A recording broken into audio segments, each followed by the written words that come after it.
Hope everyone's doing well today. The question has come up a number of times as to why Ford has stuck with the CP4 high pressure fuel injection pump when both Dodge, meaning Ram / Cummins, as well as General Motors, meaning Chevy and GMC, have gotten rid of the CP4, the Bosch CP4 high pressure fuel injection pump in their truck diesel engines. And if you recall, back in 2011, the Duramax that was revised and updated and re-released that year, and it went from the LMM to the LML series Duramax. It got a big horsepower increase. It had a number of changes, both to the engine as well as the truck. The truck got a stronger frame, new brakes, so on and so forth. The towing limits went way up. The payload went up. It was a very, very heavily revised engine and truck, although the body was very hard to tell apart, the 2011 from the previous year, because the body itself was largely unchanged, as was the interior. But that LML engine, in order to both support a healthy power increase and in order to meet the newly tightened emission standards, GM decided to switch to, again, the CP4 high pressure fuel injection pump made by Bosch. It has a maximum injection pressure or it can generate somewhere around 36,000 PSI, give or take.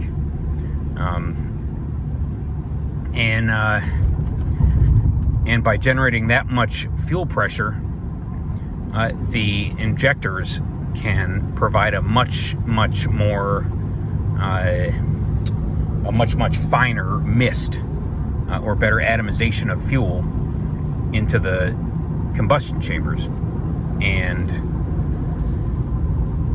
again, both generate more power and create fewer emissions, because the finer those fuel particles are, or droplets are, the better they're going to burn, and then less soot particles you're going to create.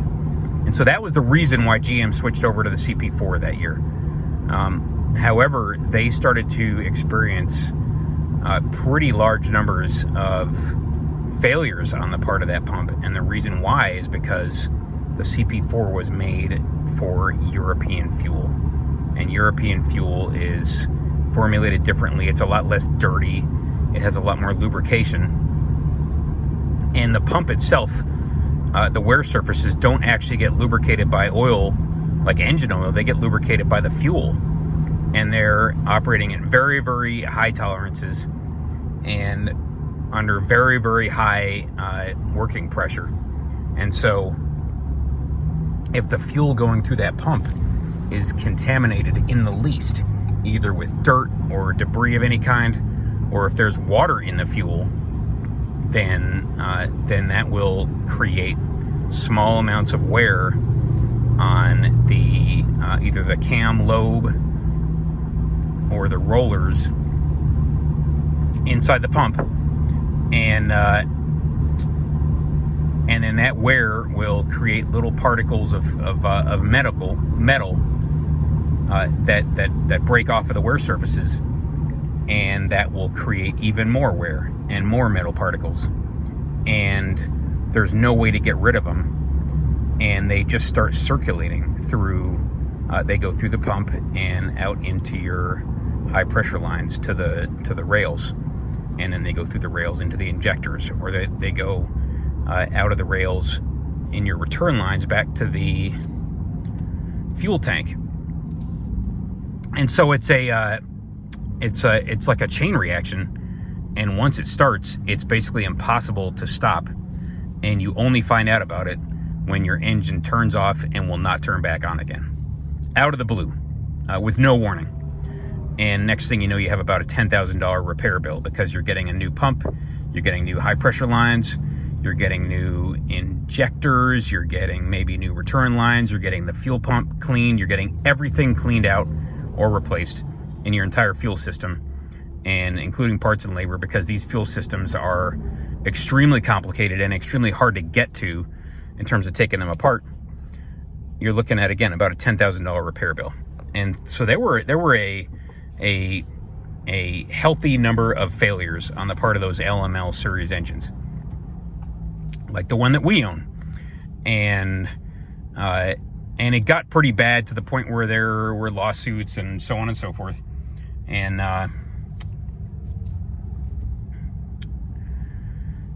by 2017, GM was ready to call it quits. And so when the LML series went away, again, it was in production from 2011 through 16. And in 17, when the L5P, the next generation Duramax, came in, not only was the CP4 dumped, but the injectors were replaced as well. And those have been Bosch piezo injectors. And the pump and injectors were changed out for something called the Denso HP4 pump, and then Denso injectors, which were solenoid injectors and not piezo injectors.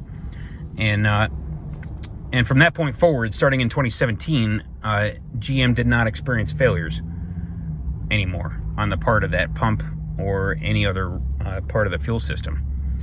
And so it took a full 6 years of lots and lots of people complaining, and lots of failures, and lots of very large repair bills, some of which were under warranty, many of which were not.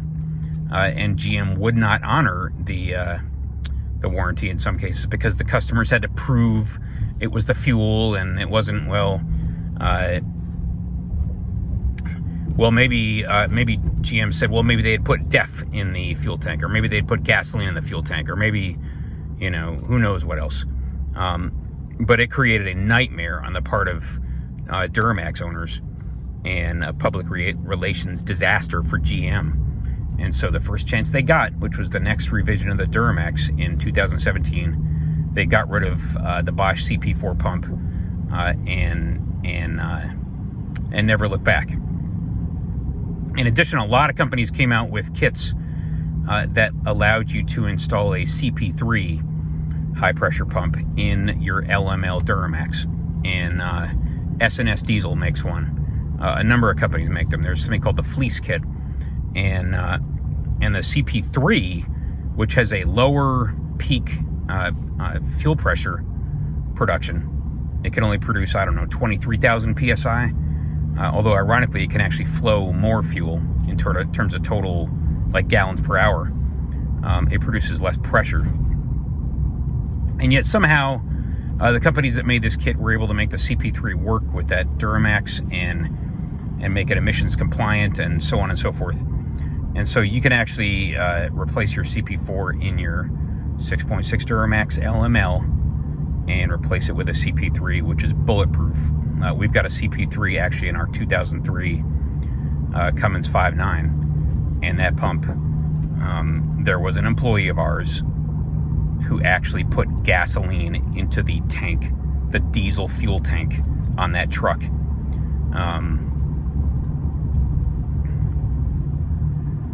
Not going to get into that. And believe it or not, it didn't kill the CP3. It just needed a new lift pump. It needed a bunch of stuff cleaned out. And obviously the gas tank, the lines, the supply line, the return line, the filter. I think the lift pump had to be replaced. But the injectors did not, and neither did the fuel pump, the CP3. That's how durable of a pump it is. It can survive having gasoline pumped through it. Okay?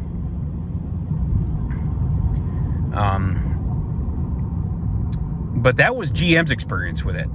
Okay?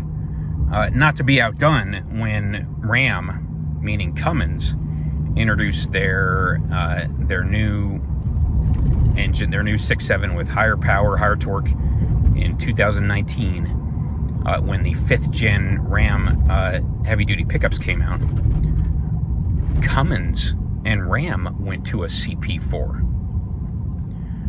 And they started to experience engine failures, and it's not clear if it was on the same level that GM had experienced, but there were enough to where after only 2 years, Ram and Cummins said to hell with that experiment, and they switched back to a CP3. So 19 and 20 had the CP4, and then by 2021, they had cried uncle and switched back from the CP4 to the CP3. So word of the wise, if you want a 5th gen Ram, you probably want to get a 2021 or newer. And if you watch a guy named PD Diesel, his channel, he's actually had a large number of failures in his 2022 Cummins 6.7s. And I think it's related to wear on the lifters, where the push rod interfaces with the lifter. There's like extra or premature wear on that exact surface, and maybe it isn't getting enough oil or who knows what. So apparently the 22s are having trouble, but the 21s are just fine. And it's not clear if the 23s are any good, but word of the wise, if you get a 19 or 20 Ram 6.7 Cummins, you're going to get the CP4 and the risk that it carries with it of premature failure and an extremely expensive and time-consuming repair process. And so then that brings us to Ford, and the question is, why does Ford stick with the CP4 high-pressure pump in the 6.7 Power Stroke? And we don't actually know the answer to that question, and we're sort of asking it to the community. And please speak up in the comments if you have any thoughts on it. This engine, we're not driving our Power Stroke right now. We're driving our F-150 with the diesel. But that 6.7 Power Stroke has been in production since 2011. It's been improved a number of times over the years. The most recent version came out in 2020 with 475 horsepower, 1,050 pound-feet of torque. It gets pretty good reviews overall.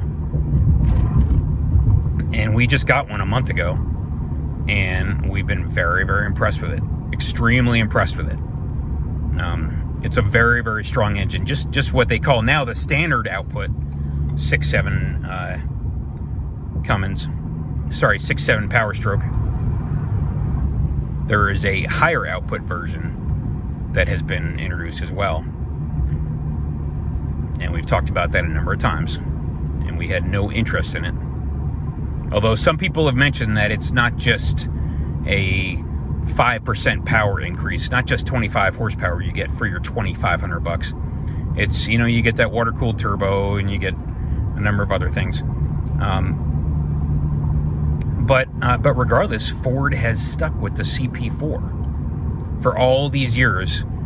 After all that experience that GM had with the 6.6 Duramax and the LML series, and after that brief experience that the Ram Cummins, the 6.7 Cummins, has had with the CP4.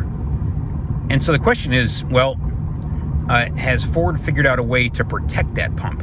Maybe with extra filtration or a better fuel water separator, or a lift pump that is providing extra fuel pressure so the high pressure pump doesn't have to do all the work. And it's just not clear whether Ford has done something with the way they build the engine and the way they have engineered and built the fuel system that provides better protection to that CP4. Additionally, has there been something they've done that provides downstream protection if the CP4 does fail, that keeps that shower of metal particles from getting into the high pressure lines and rails and injectors and ruining the entire fuel system? And that's kind of an open question in our minds. And the other question, I guess, that occurs to us is, well, in the decade plus since the CP4 first hit the market here in the US, well, has the quality of diesel fuel improved to the point where it's just not causing the amount of failures that it did 10 years ago? Because the oil companies, they have got to be aware of what's going on. And maybe they said, hey, there's so many CP4 equipped trucks out there, we need to do a better job of providing higher quality fuel with maybe additives or maybe better, lubrication properties, so that these CP4 trucks will stop dying. And maybe that's happening. It's just hard to say. And at least as far as we're concerned. And so if you know the answer, please let us know. Because we just don't hear that much about CP4 failures in the 6.7 Power Stroke, or the truck we're driving, which is the 3.0 baby Power Stroke in the F-150 that was in production for 4 years, from 18 to 21. We just don't, we're on all the message boards and Facebook groups, and we don't hear people talking about CP4 failure in the F-150. Take the Pennsylvania 191 with the 3.0 Power Stroke, or in the Super Duty with the 6.7 Power Stroke. So it's just a big mystery. Please let us know if you have any insight to provide, because it's it would just be a good discussion to have.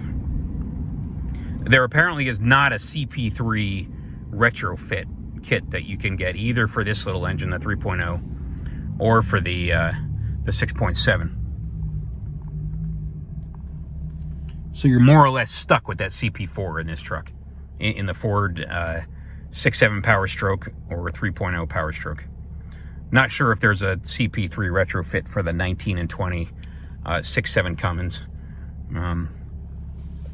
But again, it would be good to know. So thanks in advance for any insight that you could provide.